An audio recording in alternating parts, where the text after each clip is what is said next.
Hi, my name is Pingo. I'm going to show this concept I've been interested in for a while. After seeing various commercials with 3D knitting and weaving, I got inspired and started looking into knitting in 3D. There's some stuff popping up around the web on this. One is this paper by Sam Yüksel et al. About stitch measures. It's kind of scientific, but really cool stuff. Also, I had a chat with some really cool guys who's done some amazing work with ice strands in soft image. And I wanted to try and replicate some of these concepts that I learned in Cinema 4D. All right, here we go.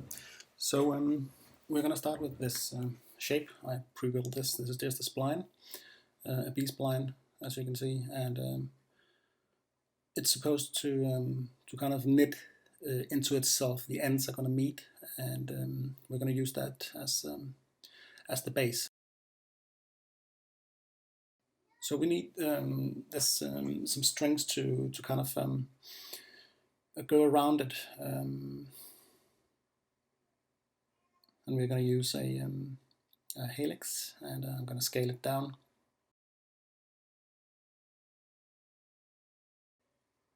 Just going to increase the height. This doesn't really matter because it's going to be stretched along the other spline, but you'll see that. So we're going to use the spline wrap to get it onto the master spline. And oh, this is the wrong way to do it. Have to put the deformer underneath. And don't worry, it looks weird, but we'll just you'll figure it out. It's one of them. You'll find it. Here we go. And this is actually, so far it's procedural, so you can still go and increase the angles on this, the revolutions on it, and start by just made it a bit smaller. Start by multiplying the revolutions by 2. I mean, they have to be, you have to divide them by 360 because then the ends will meet. So I'm just multiplying by 2. This looks okay. And then we need some more of these helixes. So I'm just going to group that one and rearrange it somehow. Things that you put inside and all, then the deformer will work on all the subsequent objects in there. So we've got 4 of them, and I'm just going to rotate them 90 degrees. I just type that in. You can do it by, you can also do it by holding down Shift. You're doing it in increments. Anyway, so we got some revolving splines here. Now we need to freeze those. And this is not the way to do it. You have to, I'm just going to undo that. You have to just select them all and hit C for make editable, and then you can connect those.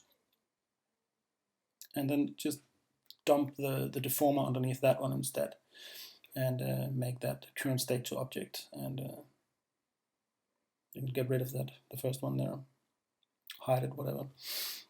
I'm not going to make this procedural. It probably could be, but this is just the concept. So you're going to have to work on the proceduralism yourself. I might do another one on that.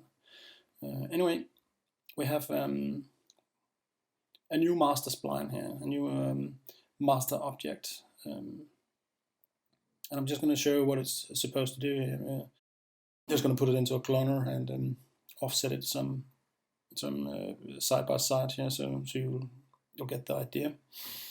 You probably already get the idea. Anyway, I made them so they're kind of an easy number to remember. So when I multiply them out, they'll fit with something that's easy to remember. I think it's 20 centimeters. Yeah, you see the ends meet, and there you go. So far, so good.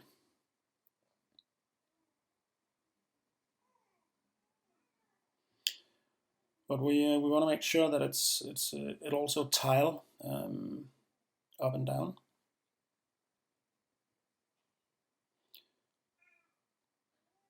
So I'm just going to make a quick test to also show you that. Make it into a grid array.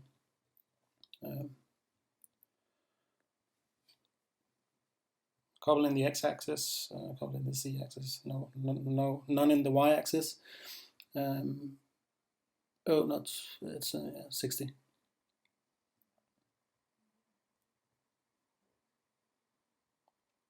And there you go. You see they're kind of interlocking with each other.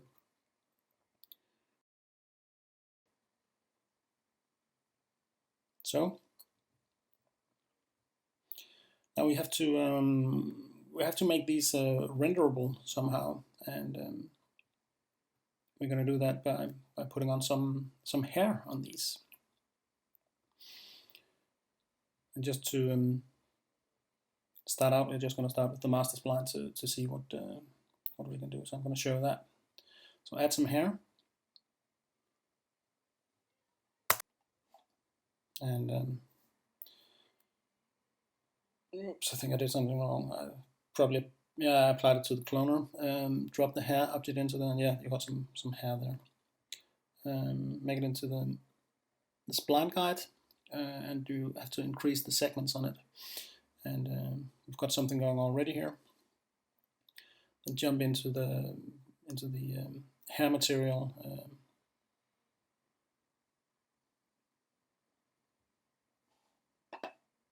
You can actually see the segments there and make something that looks nice. And jump into the hair material. And I'm just going to make it as the thickness. I'm going to turn that down. I know that it has to be smaller than this. I'm working in quite a small scale. You're going to have to figure that out yourself. Your scale. It's not going to be hard. Just keep in mind that there's some pitfalls here. Keeping the scale. Anyway, we've got something going here. Looks very mechanical. We have to get some random into that. You're going to do that in the hair section here. Don't mind about the count number and all that other stuff. It's automatic. But you want to do you want to go down to the cloning and make some clones of this. And immediately it's going to look kind of crazy. But you'll just play around with the numbers, and it doesn't need a lot to make it randomized, and yeah, you'll see.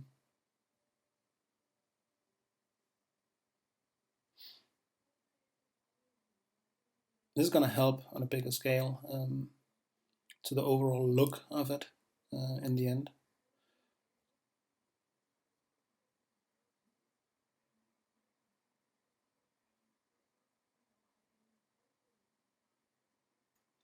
I'm just going to make the hairs slightly thinner in here. I'm going to make them thicker just to start with.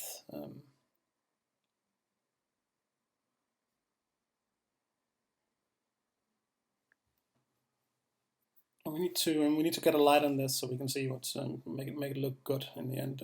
We need a light, just a point light, and make the shadow into shadow maps. Hairs are using shadow maps anyway, so it doesn't really matter. You can see now that it starts to take shape. It starts to look like something.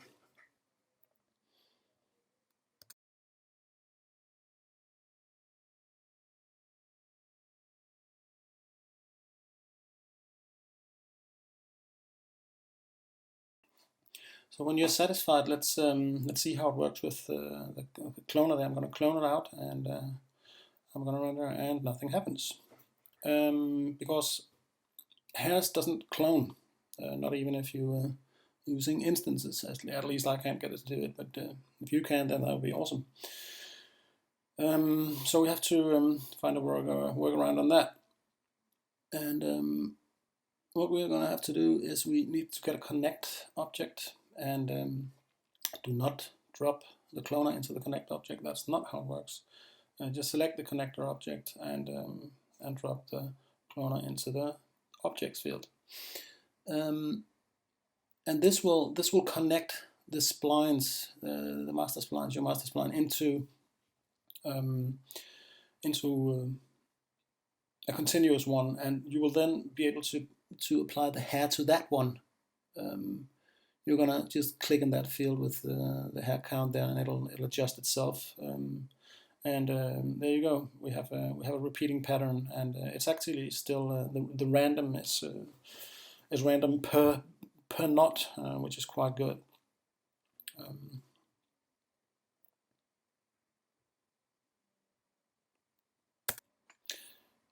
We can do some more tweaking on the hair now with the render region on to get it perfect. We need them to be kind of thicker, so that we need them to hide what's underneath. In this case, at least. So we won't have to make some stuffing, which is a whole other issue. But yeah, this is starting to look like microwave. It's pretty good.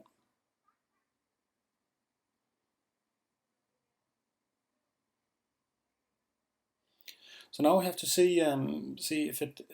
We have to get it to work on a surface instead, because this was just the concept is that we have to spread this out over bigger surfaces so we can start modeling stuff. And I'm just taking a plane here and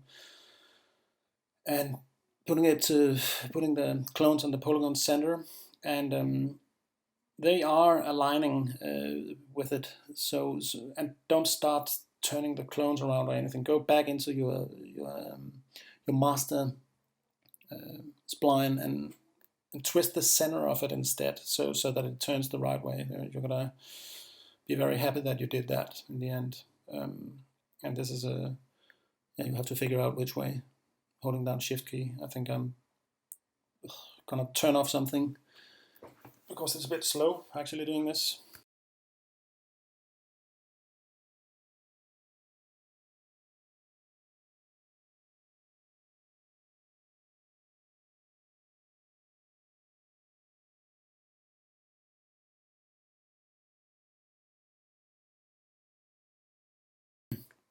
There you go. They're interlocking again. Oh, I hate it when that happens. Reset, undo, whatever. I don't know why they introduced that.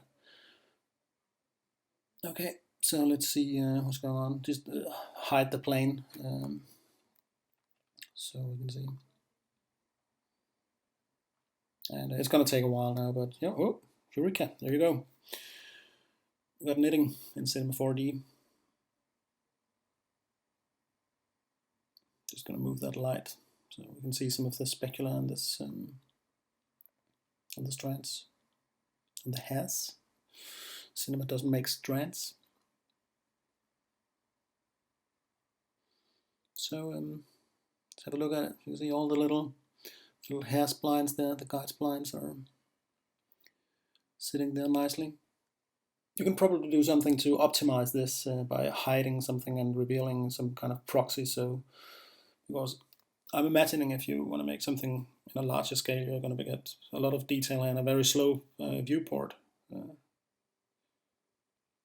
You're going to have to do that if you want to decide to make a production setup. This is not production proven. This is more like a concept of it. I'm hoping that someone will pick up the glove and actually try and do some more tests in this, because it could be cool if we could get it working. Because it's actually a pretty fast render, the Cinema 4D hair render, and even though it's not really physical, you can actually use the physically based one, but it renders so fast, and once there's so much detail in it, you really trick the eye into thinking that that this is something real.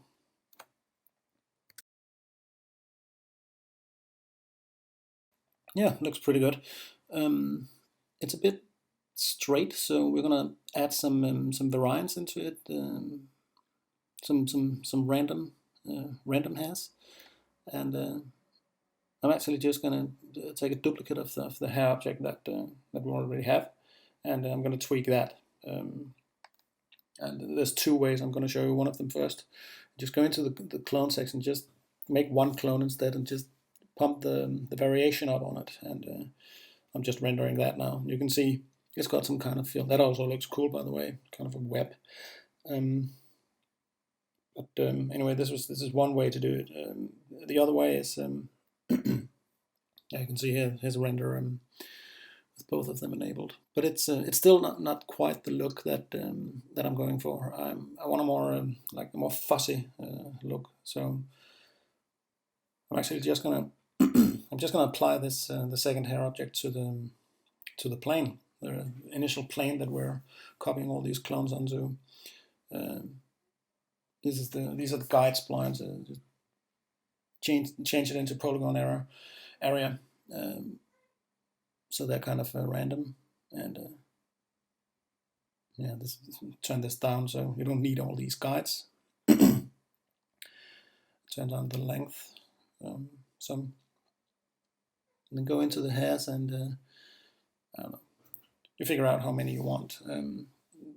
Pump up the segments there, so no clones, so you know what's going on.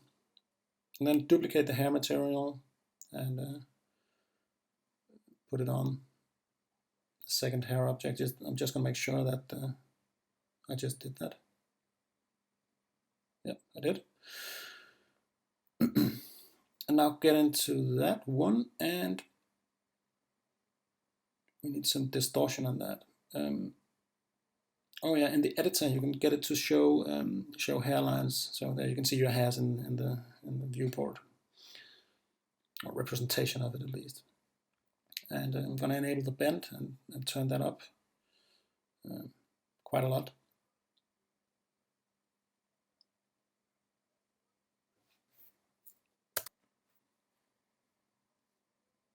Put some variation into that.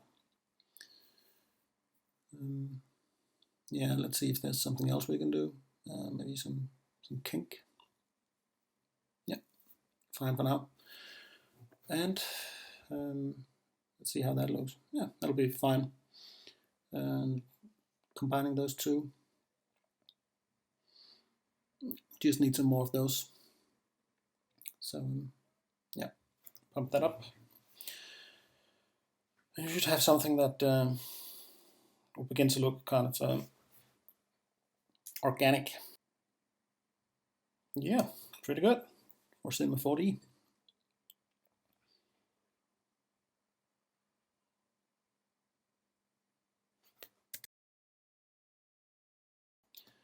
But this is all very good, and we need to see if this will work on other objects as well. And I'm just going to make a sphere now, because of course we like to use this on other than just planes. I mean, because that would be like a typical example, and then you can't really use it in production. And I'm going to say we are, as you can see already, we are going to run into some problems here. Especially about scaling the clones to the size of the actual polygons on the objects that we want them cloned to. There is a plugin that this guy wrote that actually does it. That actually rescales the clones to the polygon area. This should be standard in Cinema 4D. Really, it's a very, very useful little plugin. I'm not gonna be showing you how to use it here. I'm gonna show you in another, in some other renders that I did after this is done. I'm just gonna put the light properly so you can see it here, because this is, I mean, this will work somehow. Put some more work into it, and it's probably gonna be able to do some kind of production on it. I haven't tried with some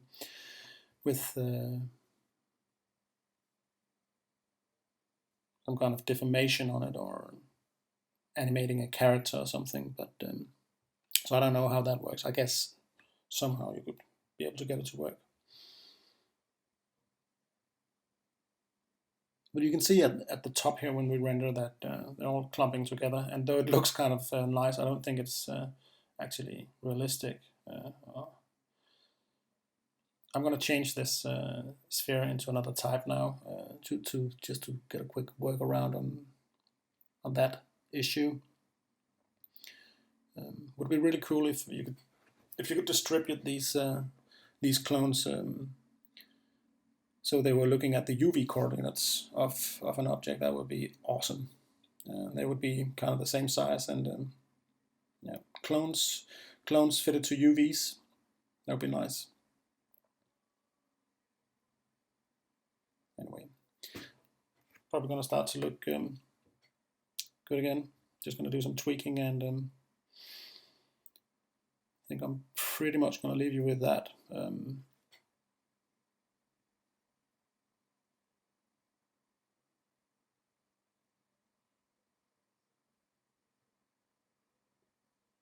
Whoops, for a ball.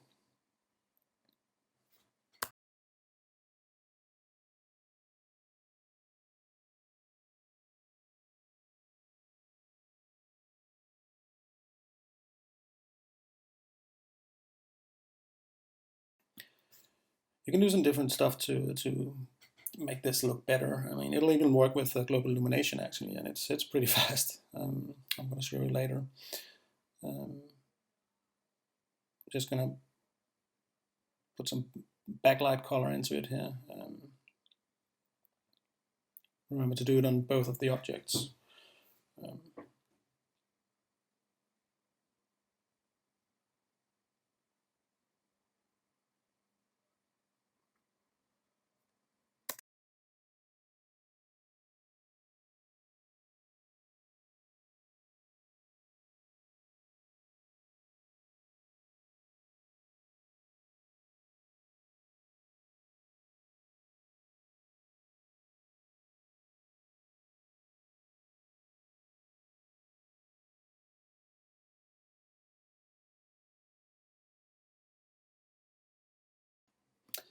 It looks a bit hard, like plasticky, and it would be cool to have some subsurface scattering on this one. You can kind of cheat it if you want to. You can, if you take the light and then just go to the shadow settings, and you just decrease the density of the light, and you get some of the light is shining through and affecting that backlight that we just added. And then I'm just going to do another light, just kind of whatever, fill light to pick up the dark areas then.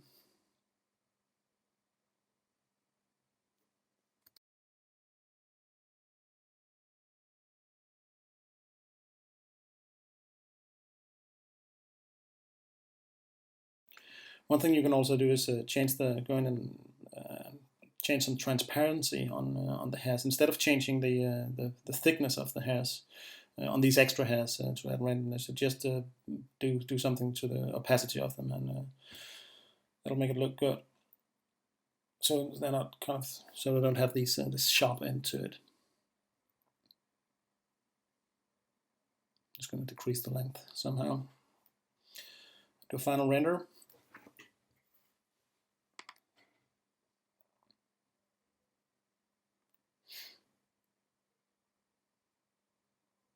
So that's pretty much it.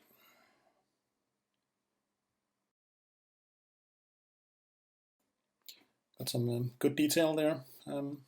Probably do better if you tweak the shading, and maybe you don't even want this spatula on it. Anyway, have fun. I'm just going to show you some other renders now that I did. You can actually, as I said, take this into the physical render. So this is with the depolysize effector that I was talking about, and it's actually I'm using the physical render here, so you can actually add the depth of field and do some nice tone making. You can also change colors to some degree. It's kind of a challenge, but maybe someone else can figure that out. Maxon, make this work. Anyway, thanks for watching. And I hope you'll have fun knitting. Bye bye.